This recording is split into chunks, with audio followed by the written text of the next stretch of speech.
when you want to have a banquet and all you've got is $2. Well, if you have an eggplant, you could start with tranche d'aubergine à l'italienne. And with chicken giblets and a few vegetables, you can follow with a ragu des quatre saisons. We're having a $2 banquet today on the French Chef.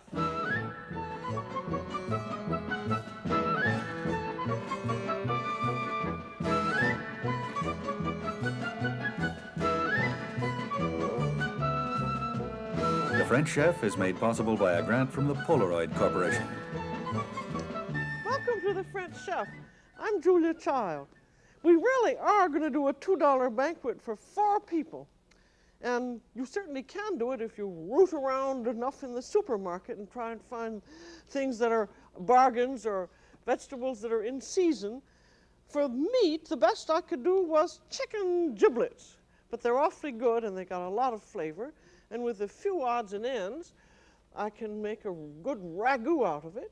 And then I found an eggplant at a very reasonable price.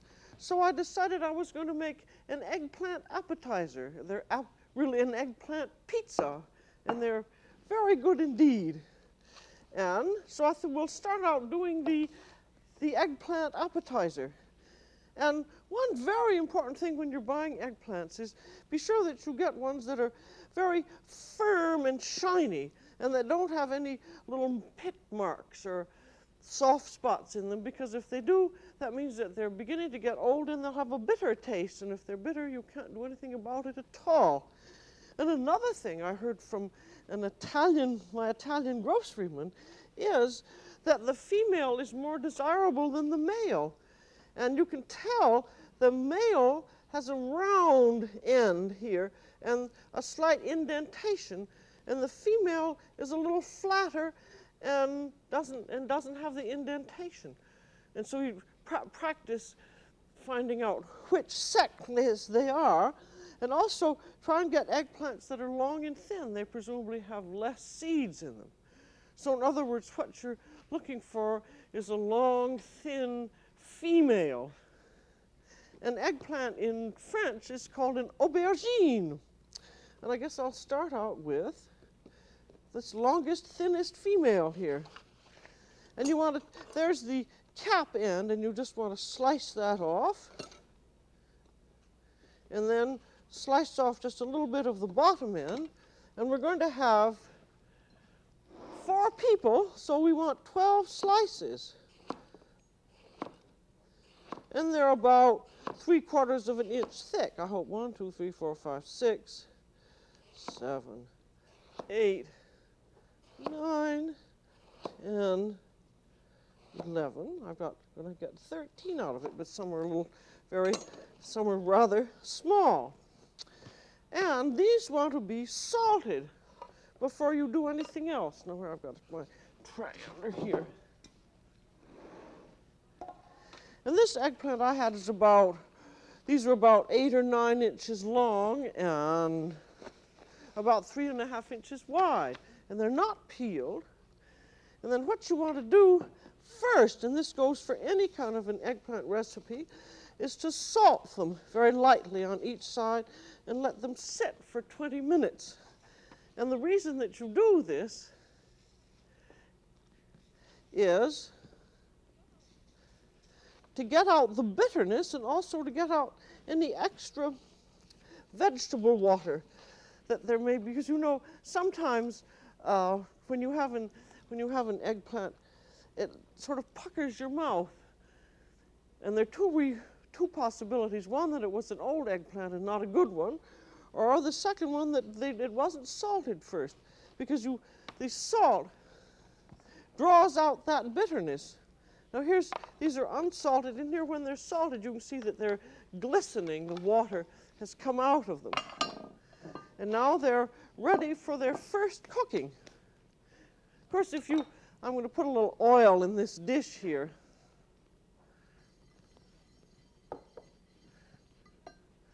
And then you dry them off rapidly.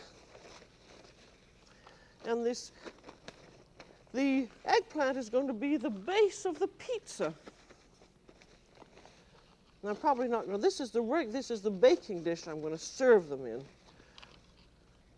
And I put on about, for this one eggplant, probably about, half a teaspoon of salt. I'm not going to be able to get all of these on here, or maybe I will.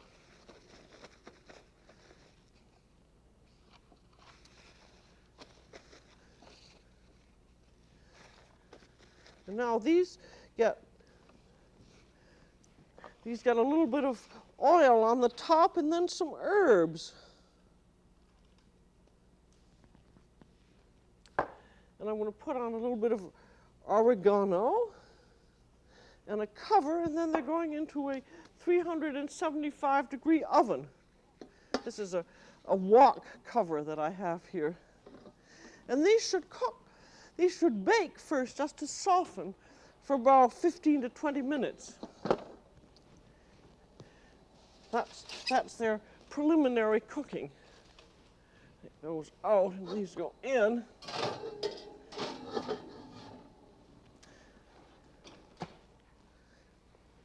And here are these, and you'll see what they're like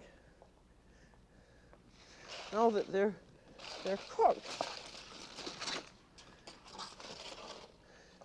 You can compare them, cooked and uncooked. You see, these are still hard, and these, you can just pierce them, but they've not been cooked so much that they lose their shape, because you want them, because they're going to be served like little pizzas, so you want to be able to pick them up and transfer them to a plate. And now we're going to have the topping. And the topping is, I always have a little bit of tomato sauce in my freezer. And here's just a collection of cheese. And so this is just really like a pizza now. It's a very good tomato sauce. But even if you just have a bottled marinara sauce, you can always fix it up with a little herbs and garlic and other things. But it just has a light, say about half a tablespoon on. I've tried other toppings, but I always find that I like the tomato one the best. And then we have a bit of cheese on. I'll just tip that in. This is a collection of old cheeses. I always find that if I have some that are going to sit around a little bit too long in the icebox, rather than doing that, I grate them and then freeze them, and they're wonderful for toppings like this. And this is a collection of cheddar and mozzarella and a little bit of parmesan and some Swiss.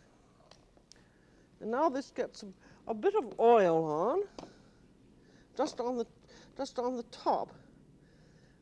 And the nice thing about this is now once you've got your preliminary cooking done and your topping on, you can set these aside, and then you just put them under the broiler just the moment before you're going to serve. And so I'm just going to set that aside, and that'll be all ready when I'm ready for it. And now, the main course. And as you remember, we only got $2 to spend, and we've got to have a main course that's filling, unusual, delicious, and inexpensive. And the ragu provençal is an absolutely marvelous idea. And what it is a collection of vegetables, whatever you find that's in season. Like, I happen to have one artichoke, and there are some carrots and a bit of rutabaga and one or two zucchinis and several onions. You can just put in whatever you have, and then if you happen to have something like bits of ham or sausage, you can add that to it, or you can just have it a completely vegetarian dish. But I happen to find some chicken giblets very reasonably, so I've gotten them. And the chicken giblets, they usually package are hearts. There's the heart. You can see it looks just like a heart. And the gizzards. And with the hearts, I think it's good to cut them in quarters, lengthwise. I think the idea with giblets, so that nobody will ever really quite know what they are, is always to cut them up so that you haven't any idea quite what it is, but you know that it's something delicious. Now here's the gizzard. As you see there, well, this is a better example, 2 lumps of meat here. And the lumps of meat are what you want, but you got the skin, which makes it tough. So the thing to do is to take the skin off. And this is the skin is underneath, and take a sharp little knife. And the way I like to do is to shave between the lump of meat and the skin, and then turn the knife around. And then you get the upper part of the skin off too. There's a little bit more. You can shave that off. Excuse me, I've got some water that's boiling over here. I turn that down a little bit. And then also cut those. And there you have the skin, and the skin, I'm going to take this off so I can show you what the skin looks like. You can see why chicken gizzards are not considered a convenience food, because you do have to work for them. That's why they're inexpensive. There's the skin, and you save that and put it in a little pan, and you can make a nice little chicken stock with that. And then out of the I had about a pound of chicken gizzards, I get just about a cup of meat, but it's all eating meat. And it has a delicious flavor. It has much more flavor than the kind of chicken we usually get nowadays.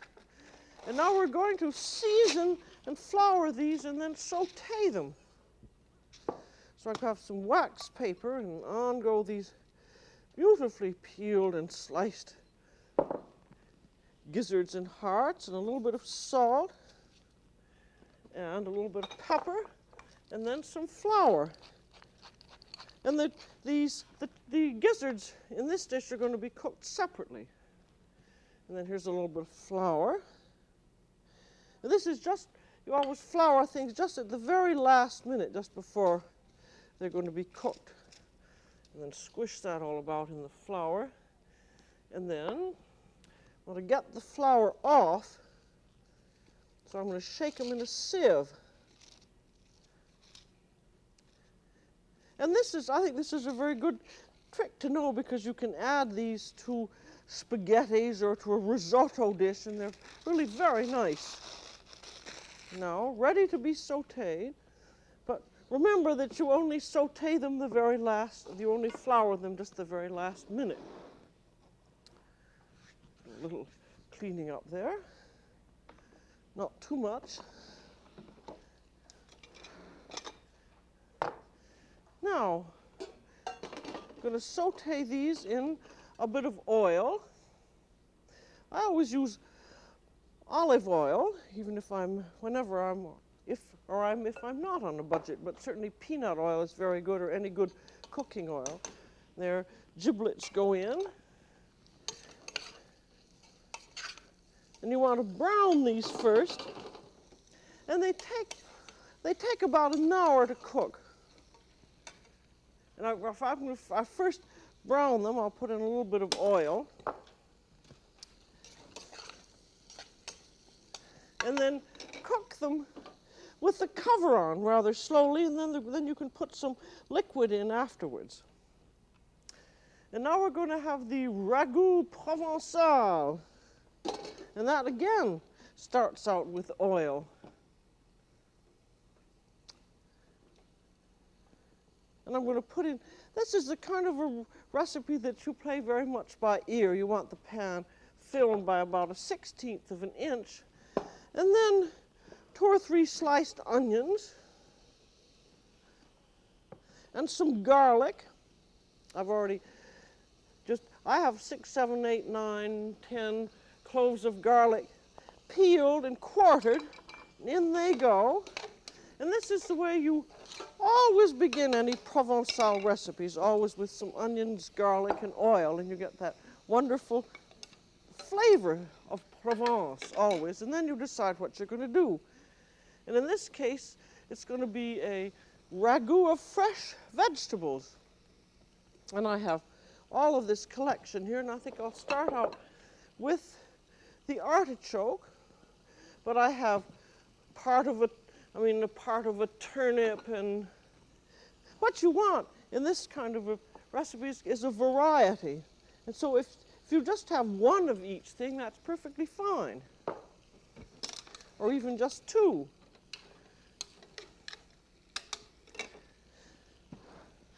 Now this is a nice plastic cutting board which you can put into the dishwasher, and it came from Joyce Chen. I think it was made in China.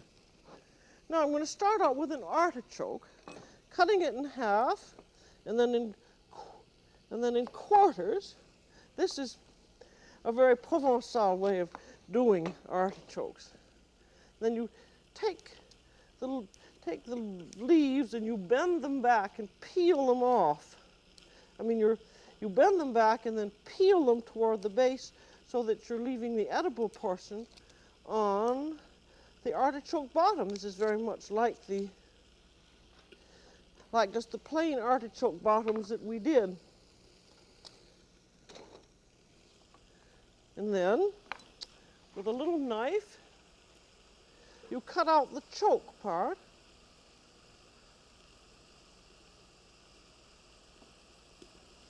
And then cut off any green parts, just as though you were doing the artichoke bottom. And you leave on the little bit of stem, or you can take it off, whichever you find easiest. But the inside part of the stem is edible. You just take off anything that's green. And with 4 people, 1/4 of an artichoke is very nice.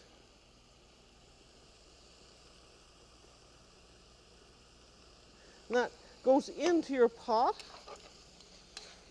See, what you do with this, you just stand over your pot and then add things as they're ready to go in.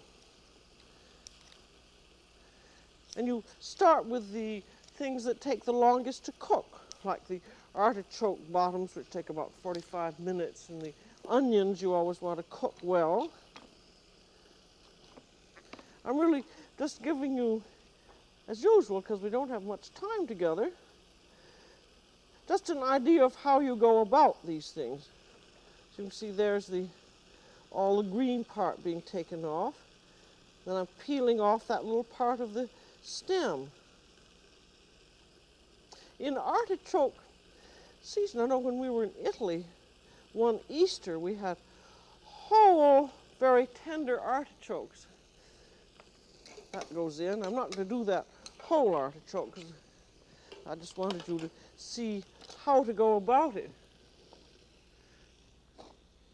And I'm not throwing that on the floor. I have a wastebasket down there. Now, I happen to be very pro-turnip, and I had part of a rutabaga. That takes fairly long to cook. And I have a bit of parsnip, and I had some carrot. And so in go, that's about, say, 1.5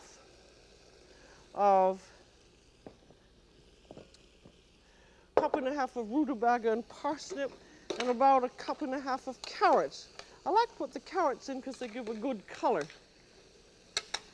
And then some potatoes, 2 or 3 potatoes, or you could use beans if you wanted to. And all these vegetables, you just dice everything up about the same size, about 1/2 inch thick. Maybe I'll have too many potatoes. I don't think I'm going to put those all in. And the vegetables, the reason this is called a ragu provençal des 4 saisons is that you put in everything that's in season. So depends on the time of year what kind of vegetables you put in. And now we have a bit of seasoning, salt, and I'm putting in some of that coarse kosher salt. And I've got to take a look at my giblets over here.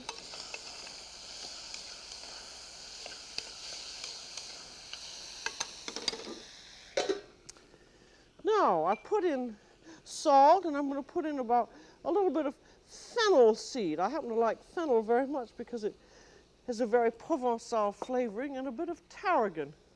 and then some bay.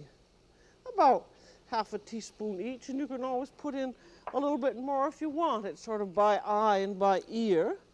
And there is a bay leaf. And I'm going to put in a little bit of butter. Just happen to have some around.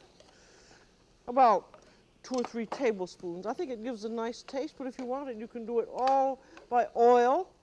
Or you could add some liquid, but I think it's much better having oil or butter.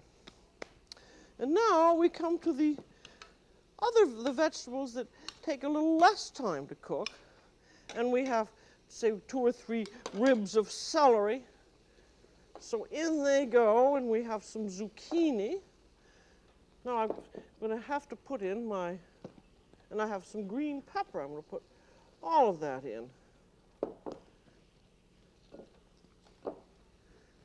Now I'm going to have to put my pizza in the oven because I want you to see how it looks when it's done.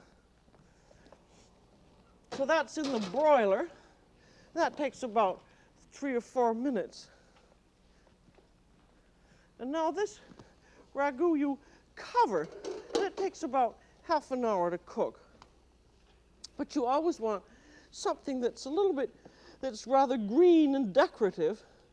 And I have just one stalk of broccoli.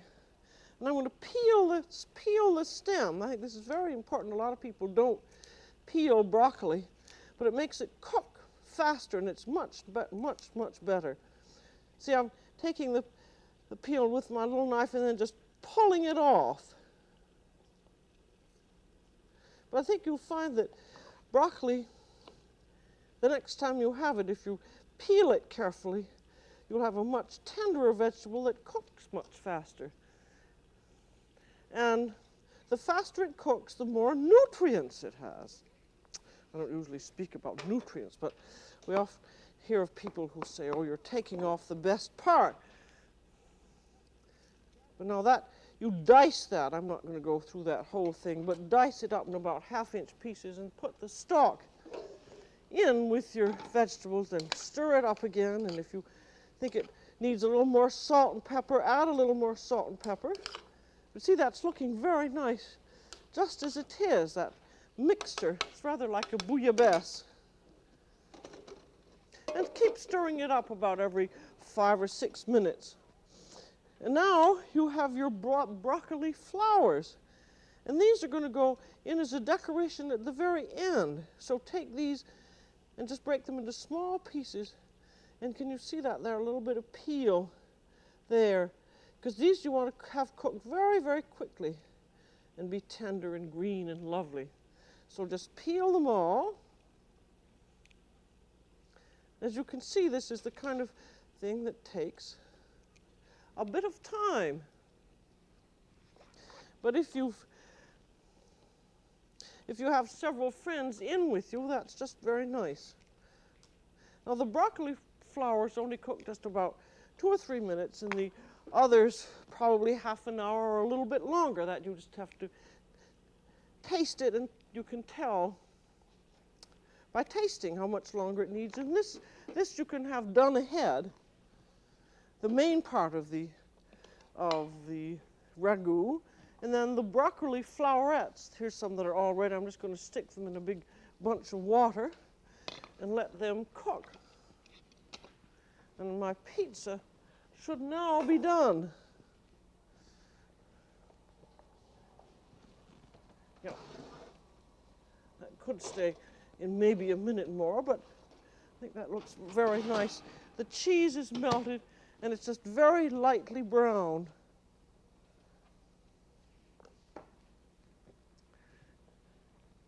Now we have the giblets, which go into the ragu.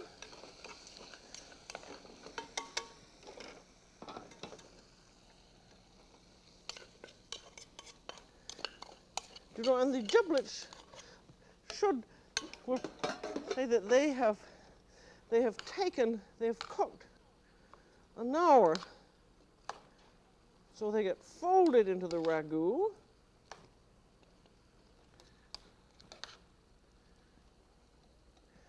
And then your flowerets have blanched. Just about 2 or 3 minutes, and they're just barely tender. And look what a beautiful green they are. I've got 1 or 2 that I haven't quite gotten. This is an Italian scoop. I guess they scoop alphabet soup out with it. But these you could do ahead if you spread them out and let them cool. So now we're ready to serve this ragu. Ragu provençal. And this, put this right on the dish. And there your little bits of broccoli on top. Peas or beans would also be nice. And if you wanted also another Provençal touch, you could put some black olives around, which I think it's a very nice idea because it gives a little more color.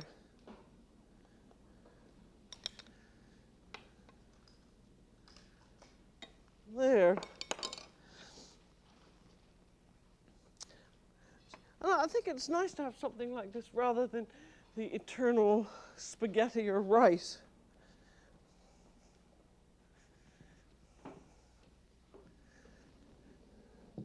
And there are our eggplant pizzas. These were baked right on the serving dish. And I'm going to serve the ragu so you can see how it looks.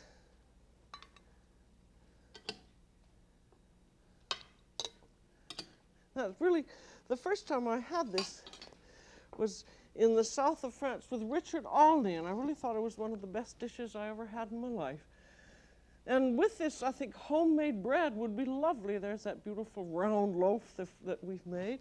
Or you could have some Armenian bread served in a basket that's made out of dough. This was a present from my mother from California. I think it's very cute. And if you had $1 or $2 more, you could have a dessert, like brioche au rhum brioche savarin, or one of these lovely VIP walnut cakes. And anyway, even if you don't have $1 or $2 more, you can always have Chateau La Pompe de l'année, bien frais, délicieux. So that's all for today on The French Chef. This is Julia Child. Bon appétit.